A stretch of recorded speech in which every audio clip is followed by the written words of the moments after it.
Ushasi, we don't have much time. যেতে হবে আমাদের। মিহিরা ওদের অ্যারেস্ট করে গাড়িতে তুলেছে, আমাদেরকেও বেরোতে হবে। Come on, hurry up. ও বড় ম্যাডাম, আমি খুব অভাগী ম্যাডাম, আমাকে তাহলে নিজের ভাগ্যের ওপর ছেড়ে দিন। চিল শকুনে ছিঁড়ে খাক আমার।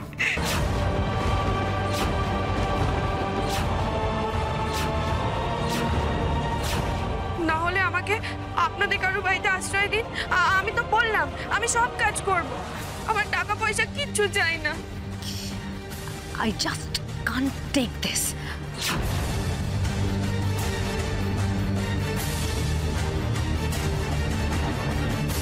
কবিতা, তুমি শিক্ষিত মেয়ে, দেখেও মনে হচ্ছে ভদ্র পরিবারে। তুমি প্লিজ এইভাবে কথা বলো না, আমরা দেখছি কি করা যায়।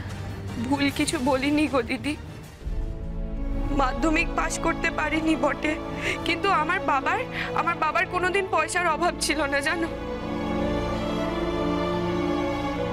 আমি আমার জীবনে বারবার শুধু ভুল পথ বেছেছি, আর তাই আমি আজকে পথে এসে দাঁড়িয়েছি। সব আমার দোষ। বড় বৌমা অনেক ভালো কাজ করলে, এখনো মা হতে পারিনি, আর এই গঞ্জনা না আমাকে শুনতে হয়। কেন শুনবো আমি এসব কথা? এটা সব আত্মীয়রা বলে, তোর অন্য জায়গায় বের হলে এখনই বাপ হয়ে যেতি। তো সব রাগ শুধু মায়ের ওপরে। মা, তুমি যে মেয়ের কথা বলছো, তুমি ভুলে গেছো সে কি করেছিল? কাকে না কাকে ভালোবাসতো, কাউকে কিছু জানায়নি সে। আমার সাথে বিয়ের ঠিক আগে সে পালিয়ে গেছিল তার সাথে, তুমি ভুলে গেছো?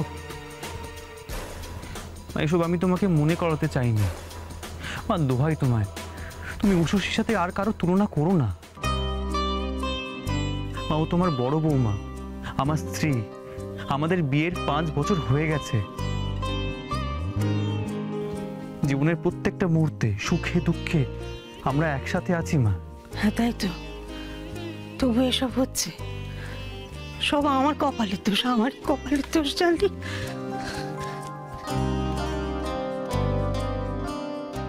সব আমার কপালের দোষ। না না দিদি, তোমরা আমাকে আমার হালেই ছেড়ে দাও। তোমরা আমার জীবন বাঁচিয়েছো, আমার সম্মান রক্ষা করেছো, এই ঢের আমার কাছে। কবারই বা বাঁচাবে?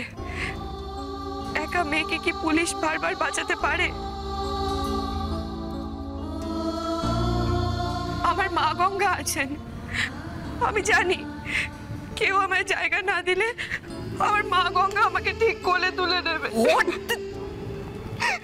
What is this rubbish? এই সমস্ত কথা শোনার মতন সময় এখন আমাদের হাতে নেই উষসী।